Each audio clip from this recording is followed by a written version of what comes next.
All right. Why don't we go ahead and get started for the day? I am so excited to see everyone today. Good afternoon to everybody. Welcome to SCR's 2022 Annual Science Communication Research Forum. I call it annual. We managed to have it only 1 year, and then the pandemic hit. But from now on, we plan to have this as annual. My name is Ellen Peters. I'm director of the Center for Science Communication Research. We use the acronym SCR. And I'm really happy to see all of you at our virtual event. We would have much preferred holding this in person, as you might imagine, but I'm glad you were able to make it. And I'm hoping you will learn more about some of the absolutely great science communication research and creative inquiry that's happening all around U of O. The purpose of this forum is it's simply to highlight interdisciplinary U of O science communication research, and then where possible to provide a venue to foster future collaborations across campus. To get started, I'd like to introduce you first to the SCR internal team. That includes myself, Mark Blaine, Alex Cohen, who will arrive later this year, and we're so happy about that. Juan Carlos Moyeda, Holly Smith, and Ian Winbrock. Ian, by the way, is the one who has done the fantastic job of bringing us all together today. He's been amazing. I'd also like to thank our co-sponsors, the Provost's Environmental Initiative, the Data Science Initiative, as well as the Night Campus. And the reason we do this is because we need evidence-based science communication now more than ever in order to best communicate about scientific issues, to overcome knowledge resistance, and to propel effective decision-making and action around issues that matter, things like the environment, our health, and other kinds of societal and personal issues. Our vision at SCR is to lead cutting-edge science communication research that addresses complex problems and that ultimately improves evidence-based decision-making for individuals as well as at the policy level. Our vision also includes teaching others about best methods for science communication so they can take that knowledge out, teach others, and also communicate better themselves. And ultimately, what we want the public and we want policymakers to be scientifically literate and curious and confident about the science that's produced at universities and elsewhere. Science communication itself, as a field, it's a very growing multidisciplinary field that draws on insights across a bunch of different areas. Areas within the School of Journalism and Communication, like advertising and journalism, media studies, public relations, and strategic communication. But it also very much draws on fields outside of SOJC: psychology, environmental studies, business, data science, medicine, law. Biology, we have a biologist here today, political science, and really any related discipline that can show us how to communicate better and or who can benefit from better science communication. The 5 key areas that we tend to study and teach about within SCR are environmental communication, health communication, judgment and decision-making. Again, we're trying to propel effective decision-making, science and technology, and then also, of course, creative inquiry. If you are interested in joining our team of SCR associates, or if you're interested in applying for a small grant, please do. Ian, I think, has already put that web page in the chat. If you are an undergraduate or you know someone who's an undergraduate who might be interested in our undergraduate minor, please find out more and add the minor at the link that Ian is providing in the chat now. I also just wanted to quickly let you know about 2 more upcoming events. The next one will also be virtual. On Wednesday, February 23rd from 5 to 6:30, we are going to have a very dynamic and engaging speaker, Dr. Monica Ferlieu-Mauger, who is going to join us to talk about engaging people with science through storytelling and through culturally relevant science communication. She's going to be great.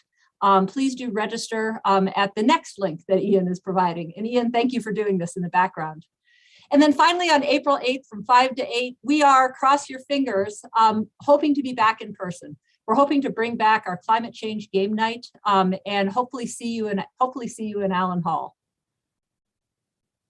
A quick note of thanks. Having these events run well requires an absolute village of people, and I and the rest of the team are incredibly grateful for our village and for the support that they lend us.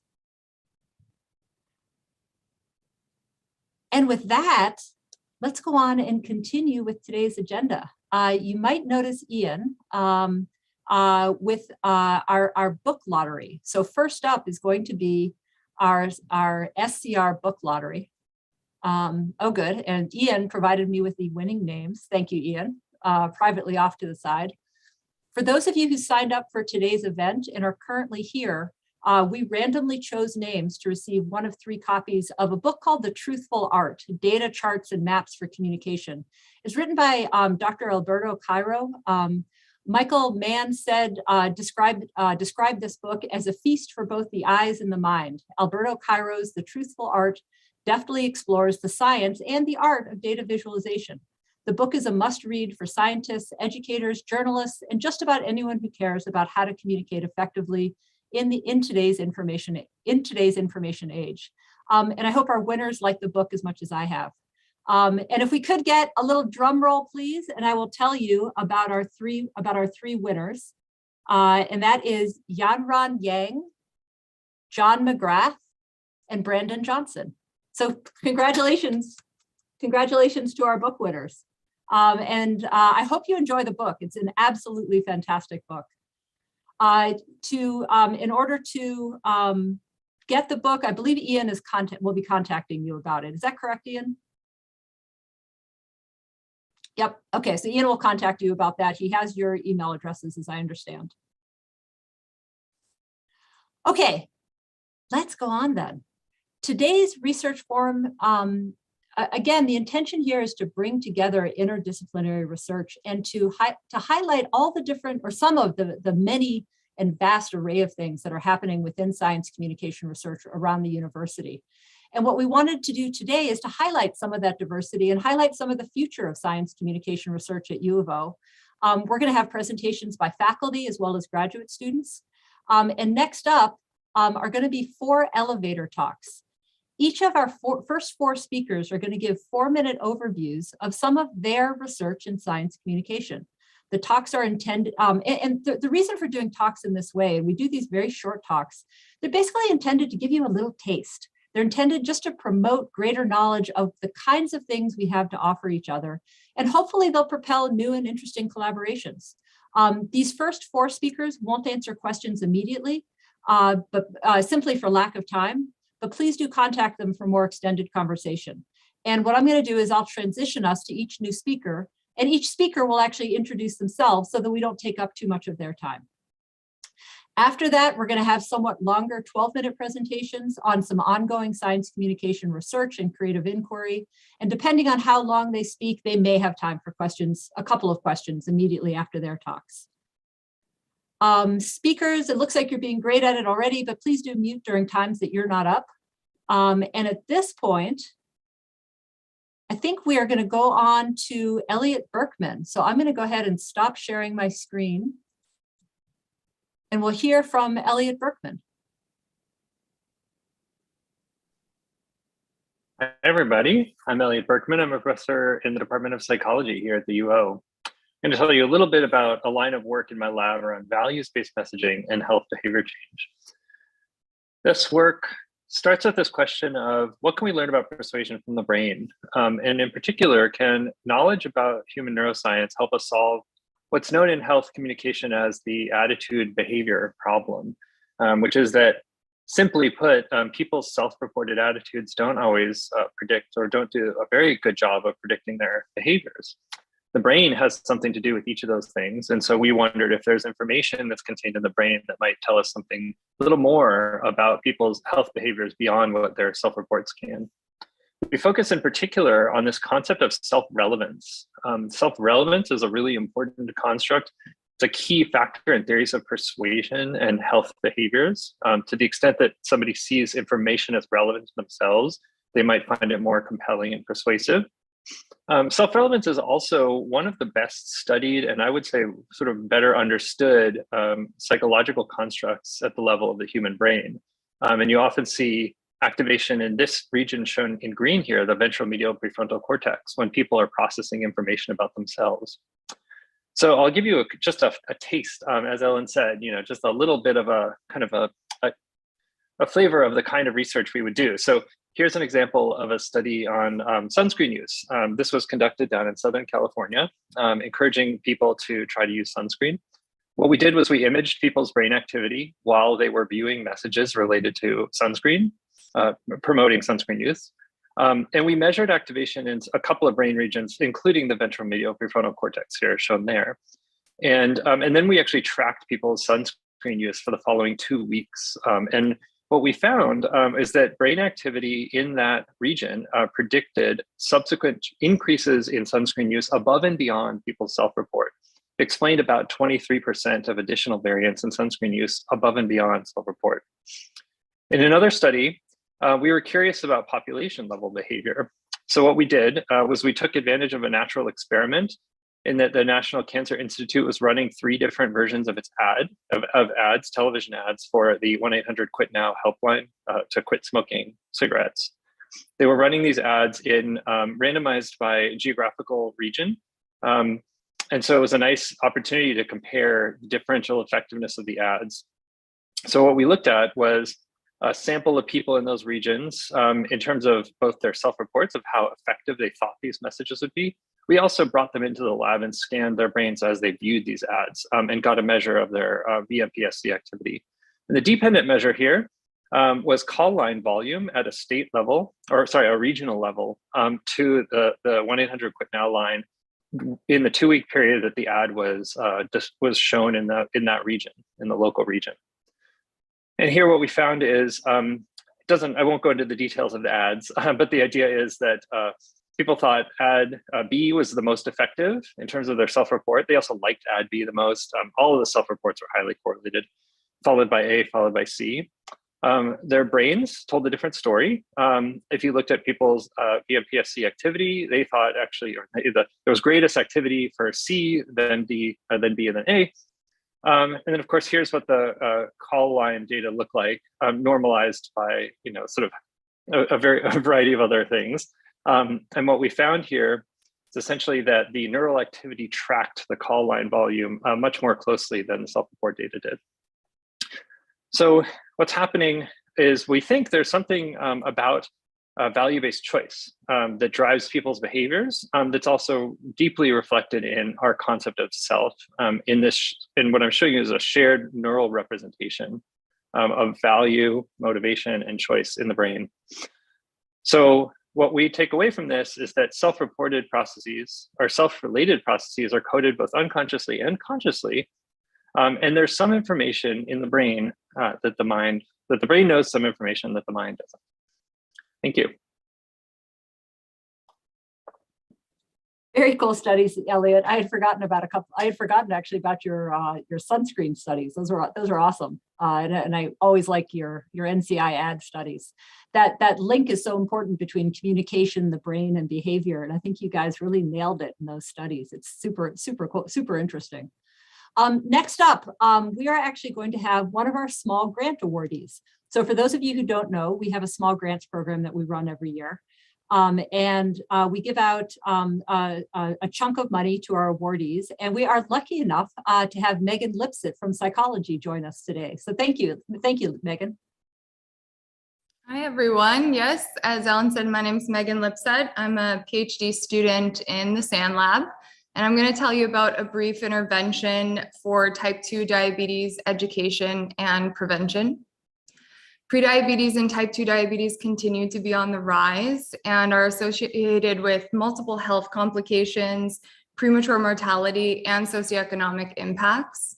Though the preventability of type 2 diabetes through behavioral modification has been empirically demonstrated, many of the gold standard interventions are not being implemented in clinical settings or fail to show lasting effects. Novel treatment and delivery methods are needed to address barriers to implementation, uptake, and effectiveness. Sorry, I lost my mouse. Interventions may need to better address diabetes-related distress, given the high prevalence of comorbidity of distress with chronic illness, which confers worse outcomes in adherence, prognosis, quality of life, and functioning.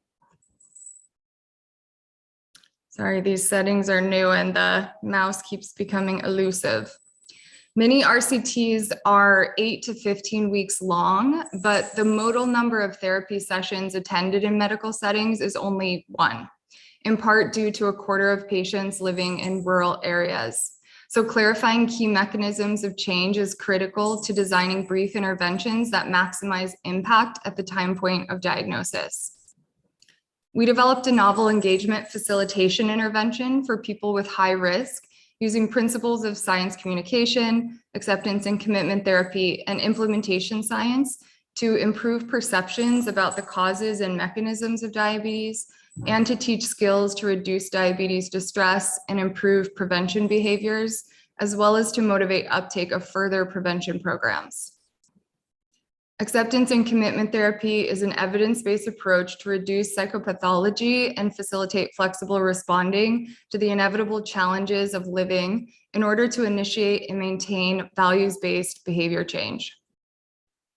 Participants were randomized to either diabetes education only or the experimental condition, with education modified to increase comprehensibility and reduce weight stigma, and activities to build controllability awareness and psychological flexibility for coping with stressors, mindful awareness, and commitment to values-aligned behavior change. To improve health information delivery and participant perceptions, we used techniques like explanatory metaphors and removed language that suggested a moralistic approach to dietary habits. While we haven't completed analysis for the RCT, I'll share a few of the preliminary findings from our observational study amongst people with prediabetes and type 2 diabetes. Here we explored mechanisms targeted in our intervention, including risk factors like perceptions of diabetes threat and protective factors like controllability awareness, or the tendency to respond based on awareness of controllable and uncontrollable aspects of outcomes, and psychological flexibility, or the ability to pursue valued life aims despite presence of distress. We examined the relationship between these risk and protective factors and diabetes-related distress, as well as prevention and management behaviors. We found that higher levels of controllability awareness were indeed significantly correlated with less diabetes distress, but psychological flexibility showed an unexpected positive relationship with diabetes distress. Though, as mentioned, ACT teaches committed values-based action, even in the presence of distress. And indeed, psychological flexibility was significantly correlated with improved diabetes prevention and management behaviors, as was controllability awareness. We're excited to continue to analyze this data and provide a more accessible and effective evidence-based intervention for type 2 diabetes prevention. Thanks to Elliot and other mentors in my research team.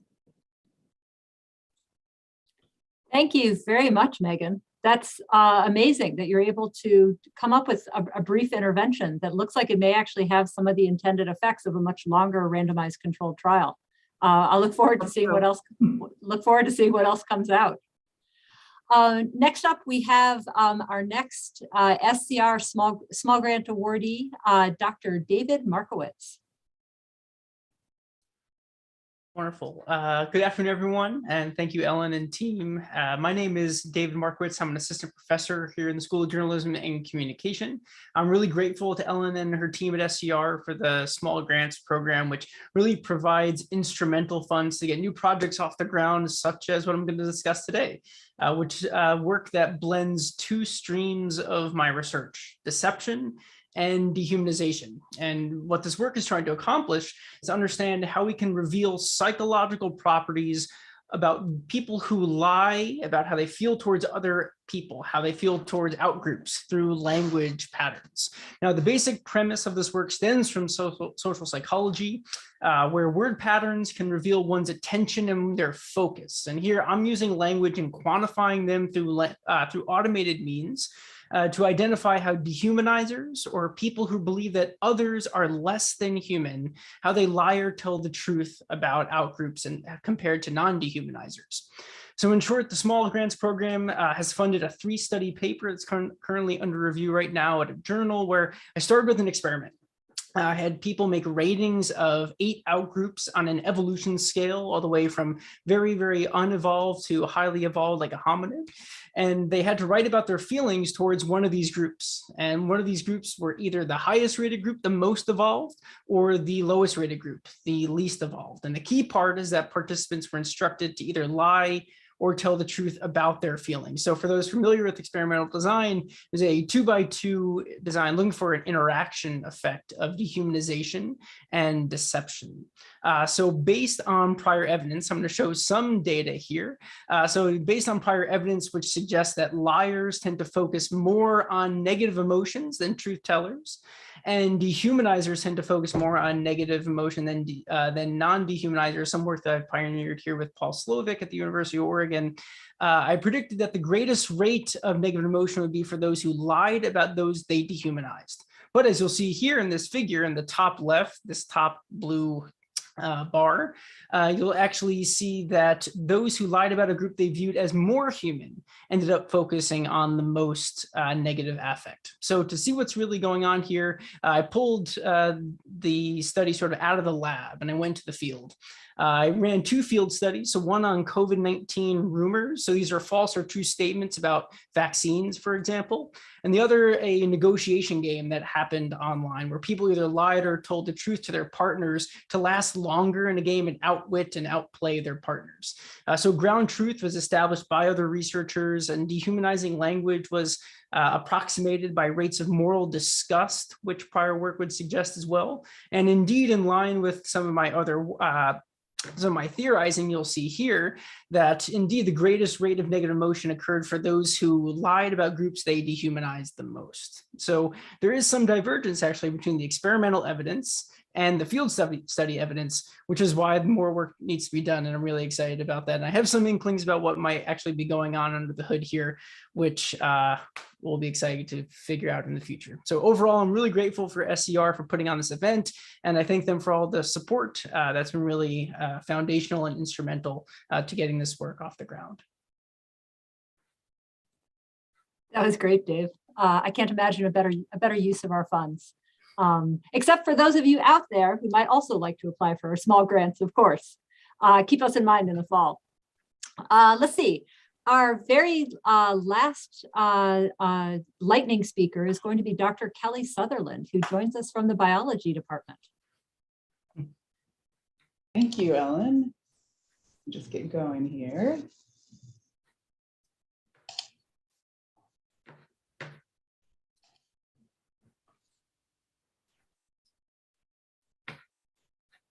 I think you maybe see my presenter view. Is that true? We can see, it's not the presenter view, it's like there, now we can see your presentation. Great. Now it's working. So I'm Kelly Sutherland. I'm an associate professor of biology, and I'm a marine biologist. I take students to sea. I take the laboratory underwater, and we focus mostly on gelatinous organisms like this one in the lower right. But I'm not going to talk about those organisms today. I'm going to talk about some recent projects that we've been doing in the last 5 years or so, where we engage both journalists and artists in our research. So the goal of this is really to, in the short term, to create communication products that will engage audiences in different ways. And these are hopefully people that may not otherwise engage with scientific content.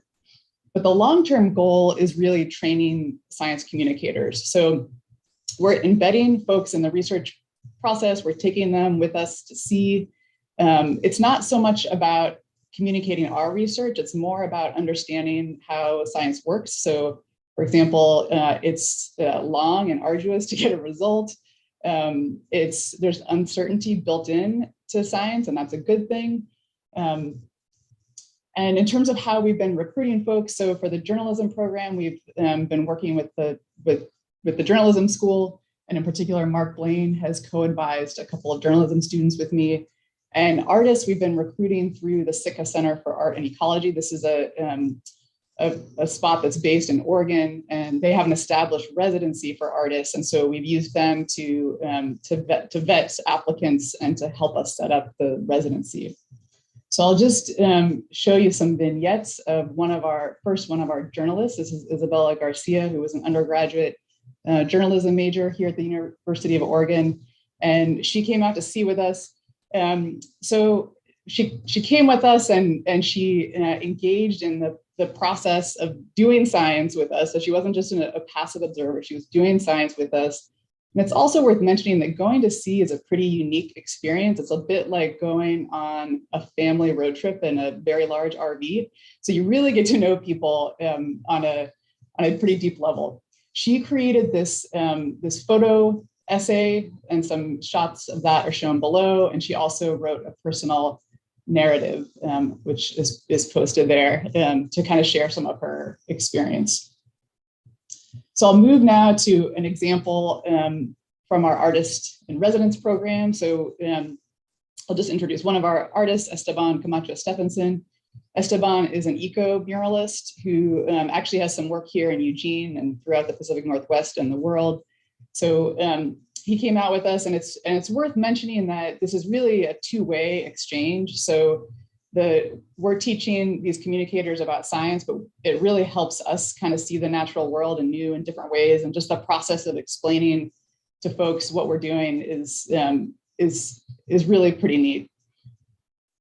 The artist residency culminated. We had 4 different artists. It culminated in an art exhibit, and we're now underway with another set of 4 artists we're going to see in a few weeks. And our first artist is actually a hip hop artist from New Jersey who will be coming out with us in a few weeks off the Oregon coast.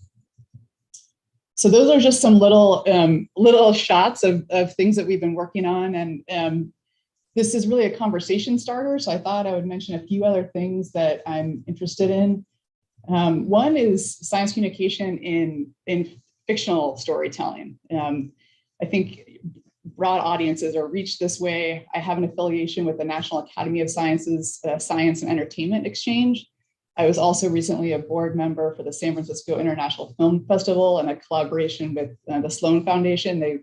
They award these Sloan Science and Cinema Filmmaker Fellowships, and I got to read a bunch of screenplays and help decide who got the fellowships. It was a lot of fun.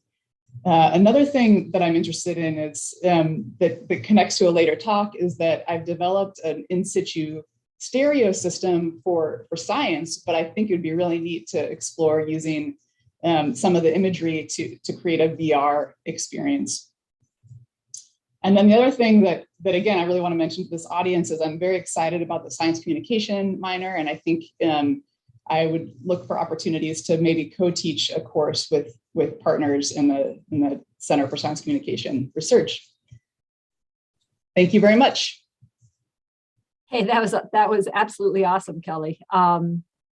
We have some people even on this panel who are more than likely interested in VR and may reach out to you if I had to bet.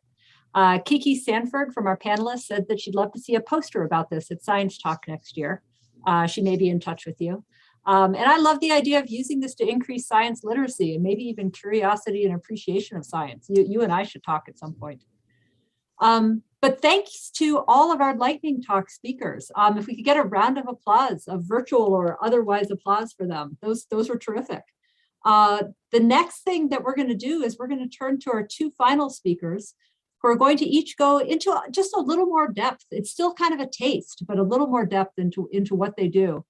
They're going to have about 12 minutes to speak and time for maybe like 1 to 2 questions each. If you in the audience would please ask your questions in the Q&A section, and we'll try to moderate those questions. And next up is Dr. Danny Pimentel.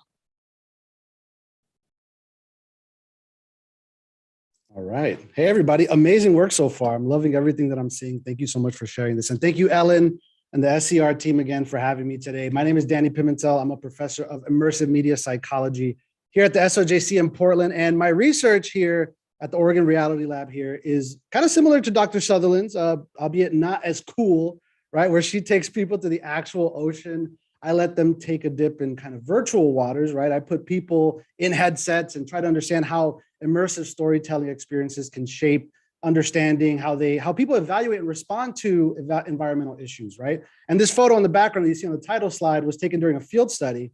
And I love the juxtaposition that we see of these humans plugged into virtual worlds with these headsets on and a pale blue dot looming over them, right? I think it's a beautiful photo for a lot of reasons, right? And can be unnerving for others. But what's important is what's etched at the top, which actually reads, "Our greatest challenge today is the preservation of Earth's biodiversity." And connecting audiences to this mission is becoming increasingly difficult because of an important trend, right? Humans are spending less time interacting with nature than ever before. And this human nature gap is working against some of the environmental outcomes that we all want, right? And that gap is only expected to grow with the advent of the M word, right? I'm going to try my best not to use this word too many times during this presentation, but yes, the metaverse. We've all heard it by now. We kind of know what it is. We think we know what it is, but what is it exactly? Well, first things first, it doesn't exist yet. But what it will be is the next evolution of the internet, essentially, a spatial web, a decentralized network of virtual worlds for work, for play, for learning. And we can access these worlds, through our current devices, obviously, but through new communication technologies, specifically XR or cross-reality devices, right? Now, XR is just a broad term or umbrella term for a suite of devices that give us varied levels of access to virtual spaces, right? And these devices range from augmented to mixed or merged to virtual reality. And when we think of augmented reality, this is probably the one we're most familiar with, right? Think of Pokemon Go, overlaying digital content onto the physical world, right? And this experience you see here is one I created about paleoclimatology, right? Allowing you to put a piece of ice, right in your space, and you're able to sort of look at it and get information about trapped gases and whatnot. Then mixed reality takes it a step further. It doesn't just overlay digital content into your world. It integrates it, gives it understanding of space, and allows you to interact with it in a more natural way. Think merged reality. And then virtual reality removes the physical environment altogether, right? Puts you in completely computer-generated virtual environments, right? Here's a project I'm currently working on about climate gentrification, where we actually transport users back to historic neighborhoods that are currently being affected by sea level rise. So now together, these devices provide the capacity for unique subjective experiences, right? We can feel a sense of spatial presence, the sense of being somewhere else other than the physical space. We have social presence, the sense of being with others in these new spaces, right?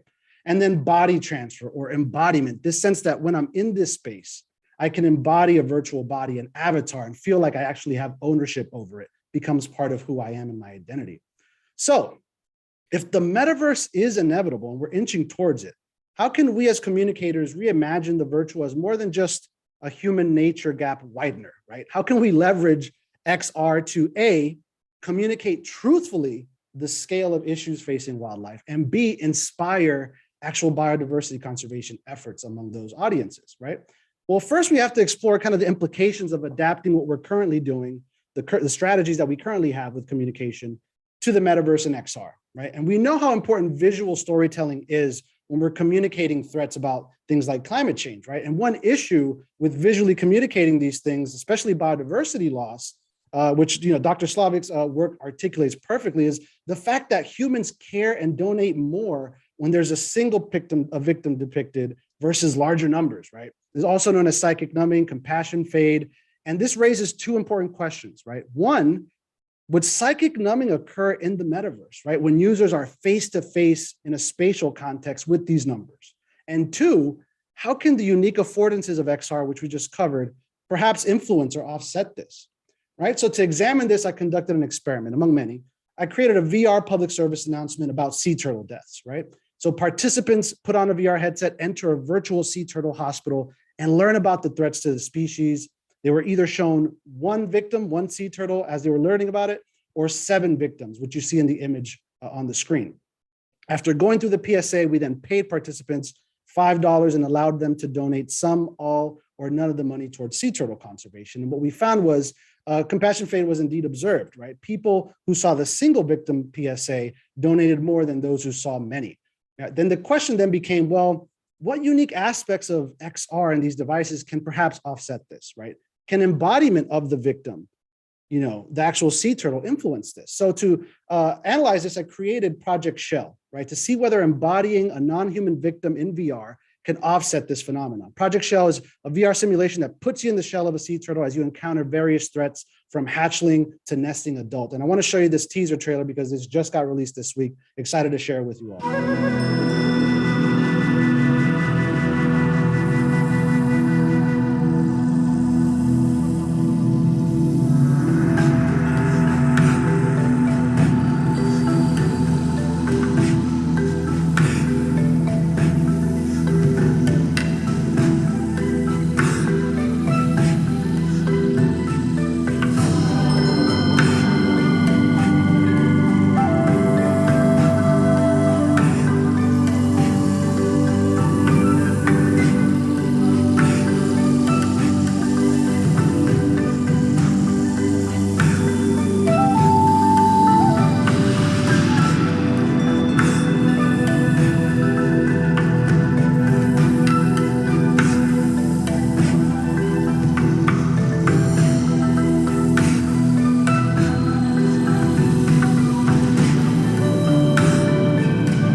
If you're ready to turn turtle, let me know. I'm happy to run you through a prototype that we currently have.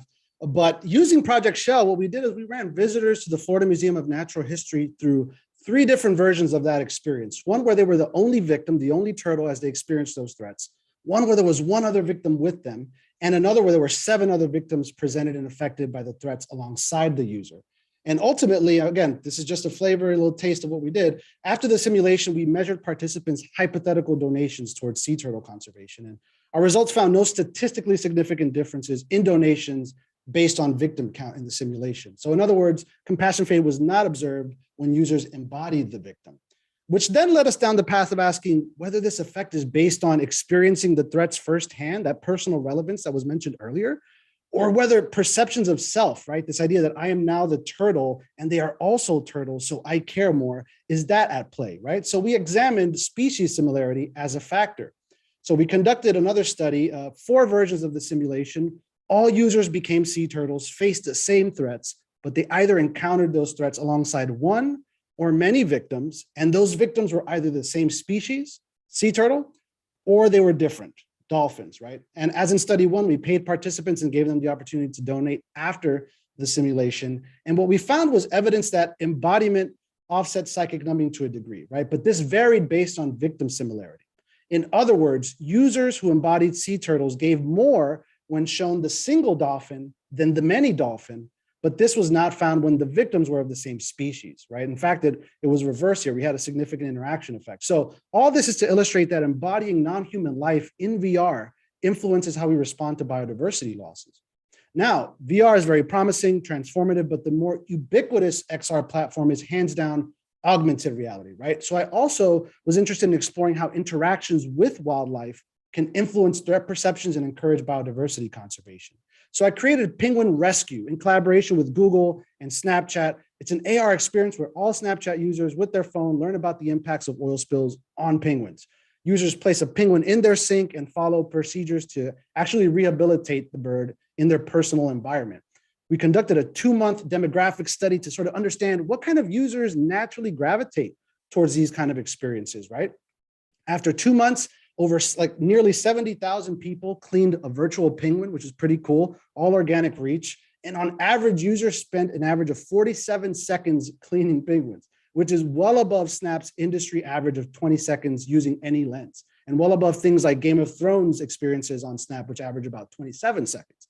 But the important part is most users were not considered high on environmentalism per Snap's internal psychographic database, right? These were not conservationists seeking to learn and interact with penguins. So we then conducted an online within subjects experiment with 80 Snapchat users to understand how this experience influences their environmental attitudes and behavioral intentions. We eventually found that connectedness with the species, if you look at the bar chart, the bottom left, it significantly increased after using the lens, right? Though environmental concern about the impact of the threats facing the species did not significantly increase. However, we did identify two key mechanisms driving pro-environmental outcomes: social presence and plausibility, or PSI.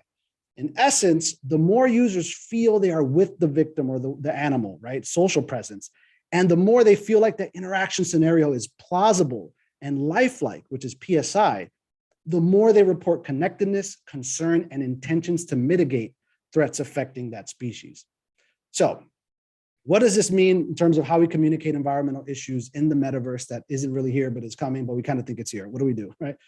Penguin Rescue was nominated for the Best AR Experience Award in the Social and Environmental Good category at this year's Lens Fest. And it really just speaks to the potential for, similar experiences for platforms like Snap to give communicators a balance of reach and impact. But unfortunately, this platform is sorely underutilized by environmental organizations, right, to communicate environmental threats. So we really need to enter this space, tell these stories, but account for these unique subjective experiences that are specific to XR, right? Additionally, we need to focus on local species, right? We need to sort of understand how we can leverage these technologies for hyper-focused communication of things that impact users locally, right? Connecting audiences deeply with the wildlife in their backyard, right? We also need to be judicious and careful, understanding that XR is not a panacea. It's not going to fix everything. And there are a lot of ethical considerations to take into account, right? Things like when you're embodying a sea turtle, when you're encountering threats like that, is trauma at play? What are the long-term effects of these immersive experiences? Things that we need to uncover. And so as we enter these virtual spaces, we start telling the stories that matter. We should see virtual worlds, I hope, as bridges to the natural world rather than spaces we use to escape it, right? And it's really up to us to ensure that the metaverse is built with this philosophy in mind. And I really hope that, we can build this reality together through collaborations, through getting to know what we're doing, like this event is definitely aimed at doing. So thank you, and I look forward to collaborating with you hopefully in the future. Thank you so much. Danny, that was terrific. I'm not sure what to say other than wow. Plus, congratulations on the award for Penguin Rescue. That's amazing. Oh, but it was a pleasure to be nominated. Yeah, I got to let you try it sometime. Yeah, that'd be awesome. We had one comment from Kelly. As you know, sea turtles, especially leatherbacks, are jelly eaters. She wanted you to know that. And then we have a couple of questions, and we probably only have about 2 minutes for responses. First, from Kiki Sanford, where can we find the Sea Turtle VR game? She's interested. Yes, thank you, Kiki, for that question. Currently, if you have an Oculus Quest headset, you can hop on either the App Lab and download it directly, or if you download this other software called SideQuest, it's on there as well. I'm happy to drop a link once I get off this call, or I guess I could drop it in a few minutes. But if you click that link, you'll be able to upload it to your headset. I'm happy to show that. That's great. Thank you, Danny. Another question from Michaela Fischbach. How might environmental organizations best get connected with artists and designers that are able to integrate science topics into VR platforms like Snapchat? So can you repeat the question? I'm sorry, let me pull it back. Just want to make sure I'm understanding it correctly. Best get connected with artists and designers. Yes. So I think that's a complex question. The big issue is a lot of tech companies right now are hiring all these people that can create these experiences. And when we think about diversity, equity, and inclusion, one of the things that I really focus on is how are we empowering, the creators of the future from diverse backgrounds to, even build things like this. And so it's about teaching locally how we can create this, because I learned how to build this myself in a short period of time, luckily through like resources, and Meta has a program called Oculus Launchpad, which tries to do some of what you're talking about, giving people the skills so that they can go back and connect with organizations to build these things. But unfortunately, there's not a registered database where we can pull from at the moment, but I'm happy to help connect you with people if you do need some collaborations or help there. And then a comment from Eric Kim. So not a question. While this information can be used to help, one should be aware when this information is used for evil, to desensitize people instead to these problems and create a barrier for helping. I didn't know if you might want to comment on that, Danny. No, totally agree. There's a lot of concern around how we're communicating these issues, whether, the issue with gamifying some of these experiences is that you have to sort of find that balance between scientific accuracy and user experience principles of creating a good game. And at sometimes when you end up implementing certain features that make the game fun, it comes at the expense of scientific accuracy and painting a truer picture and authenticity. And so that's something that we all struggle with. And we just need to get more people involved from both sides, on the developer side, the game side, but also the science side, make sure that we're communicating. And I worked with with several sea turtle experts to make sure that, I tried to find that balance, but I'm not perfect, unfortunately, but yeah. Your work is looking pretty good there, Danny. I Thank you. thoroughly enjoyed that. Thank you so much for joining us. And then last, but absolutely not least, we have the ever amazing Deb Morrison. And it's all yours, Deb. Hello. Let me, I think I'll just leave it on this here.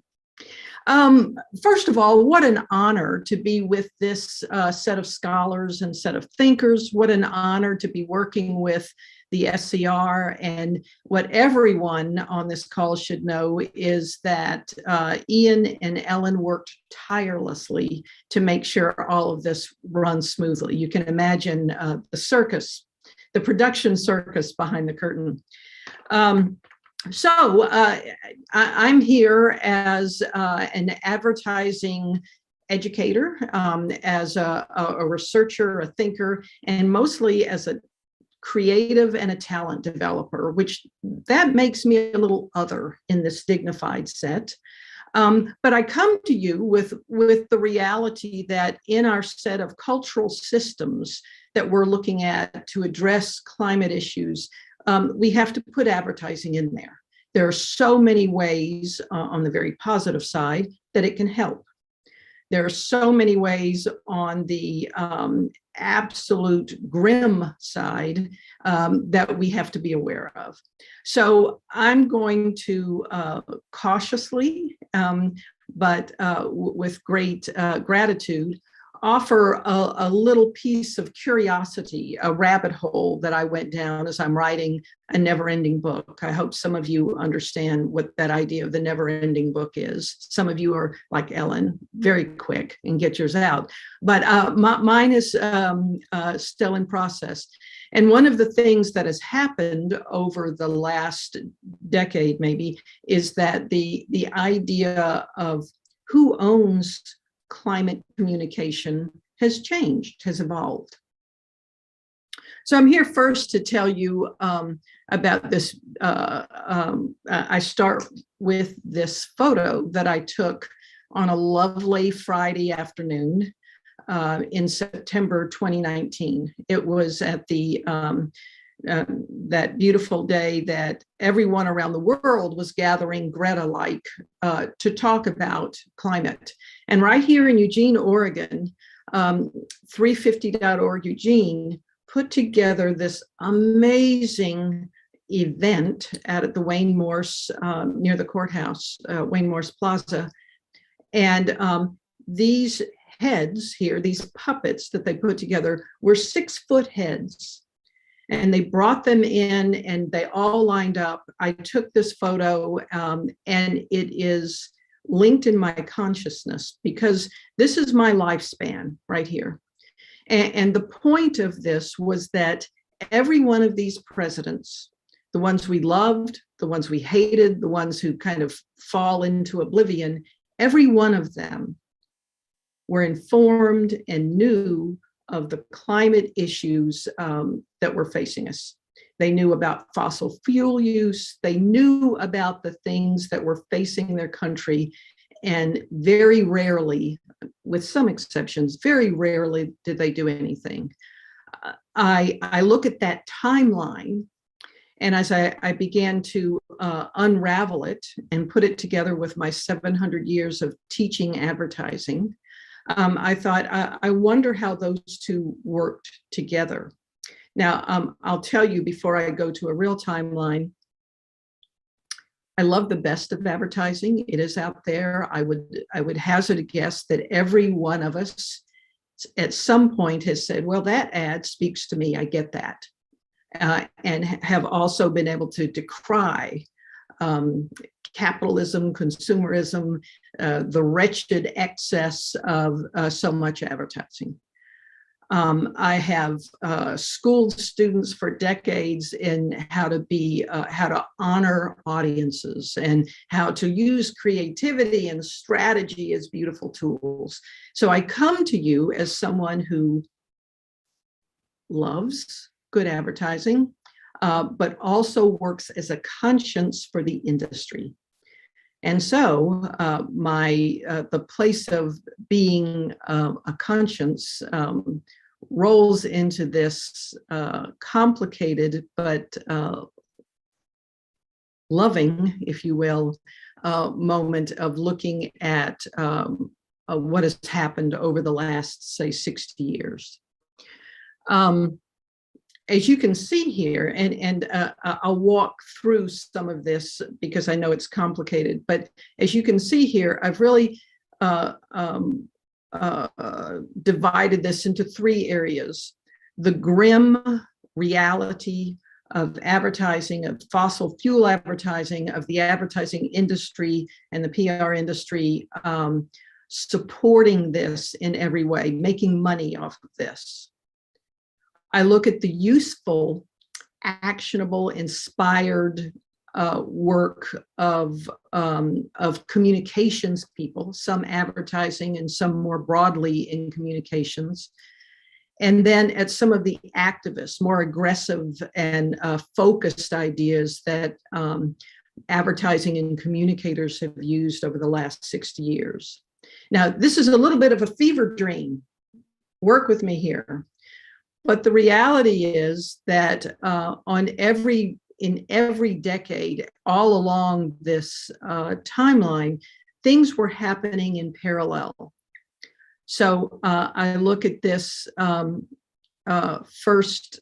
This is an Exxon ad that says basically that there are so many glaciers out there, why not let some of them melt? And that was an ad from 1962 by what was the precursor to Exxon. At that same time, there was something happening in the advertising industry, the creative revolution, where people in the industry were putting together new ways of understanding creative, making much more about story rather than about the heavy sell. At the same time, strategy became important. And so basically, this is to tell us that advertising became better at what it was meant to do during the mid-60s and early 70s. In fact, it maybe even hit a very high peak in '84 when the 1984 ad for Apple ran one time and has been announced as the greatest ad ever produced, right? Mythic, opening up Apple to have us look at it, et cetera. I give you this because all of this was happening, this energy of the advertising world was happening at the same time as the ugliness of the advertising industry supporting. They weren't using beautiful skills, they were using the shilling techniques. In 1979, an Exxon intern that was given a brief about, why don't you write something about this global warming, the temperatures moment? And he wrote an internal report that became, on what was based Exxon's, we know this is happening, right? It was a throw-off report. The whole idea of Exxon knew from the very beginning, the early 70s, was in play. Now, the 80s became this, again, advertising hitting its peak of really bringing all of its power together. New Nike ads, that small little shoe company, suddenly big things were happening. But at the same time, environmentalists were framing greenwashing. At the same time, James Hansen was offering his congressional speech about global warming and it became climate change and global warming became front page news on the New York Times. In 1988, the same year, meanwhile, Exxon is still doing its research and understanding its impact, the IPCC was born. That's big stuff, big parallel moments. 98, Enviromedia, a really beautifully focused agency, came into being in Austin, Texas. I had the opportunity to work with them, and they put all their strong creative skills on the environment. They were working to both decommission some of the anti-environmentalist stuff, but they were also working to help brands internally be better at being pro-environment. So they had a long slate. They were written up all over and kind of toasted around the world, but certainly in the United States. I became friends and worked with them on their notion of what climate change was going on. But more, look, in between 06 and 09, the Yale program on climate change communication, the George Mason Center for Climate Change Communication, they opened up. And those became places where people went for information and for inspiration. If we have cultural systems at play, those cultural systems of talking about climate change and what it was were beginning to be disseminated. The fact that advertising people were beginning to think about it, talk about it. How can we, what is our responsibility? Some advertising people. Other large agencies were continuing to support fossil fuel companies across the board. So I think to make this a little easier, I just want to hit two more things. One, deflection. In 2006, BP asked us what our carbon footprint was. And so they're asking us to become the point of why climate change was happening. And right after that, Deepwater Horizon happened. But right around 2014, oh my goodness, here were a series of, and from 2015 through now 2022, a series of individuals in advertising calling the question, pulling together to do new, big, important work. And what we have now, Patagonia, vote climate change deniers out. These are the positive things.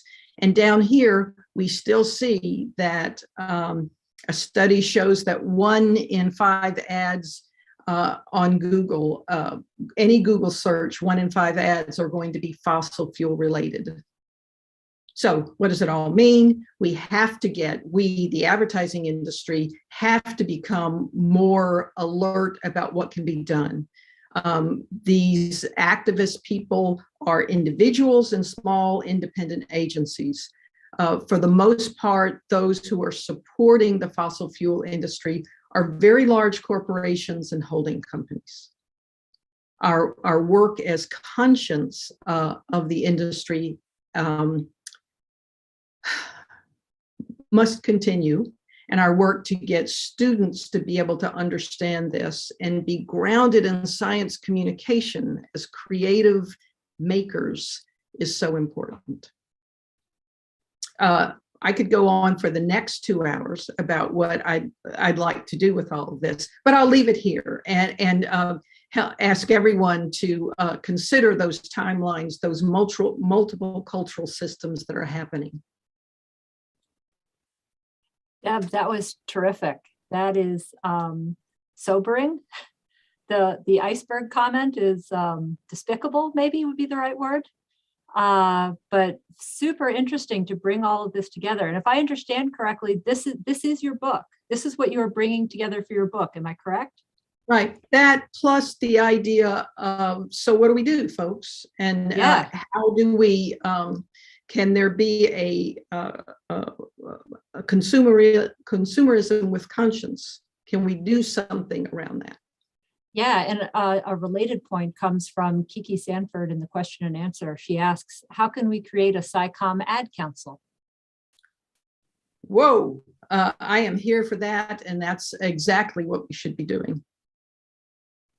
Yeah, maybe the two of you can get together if anyone wants to do a little brainstorming. I do believe that. That's a good idea. Yeah. Yeah, that's awesome. Let's see, do we have time for one more question, Ian?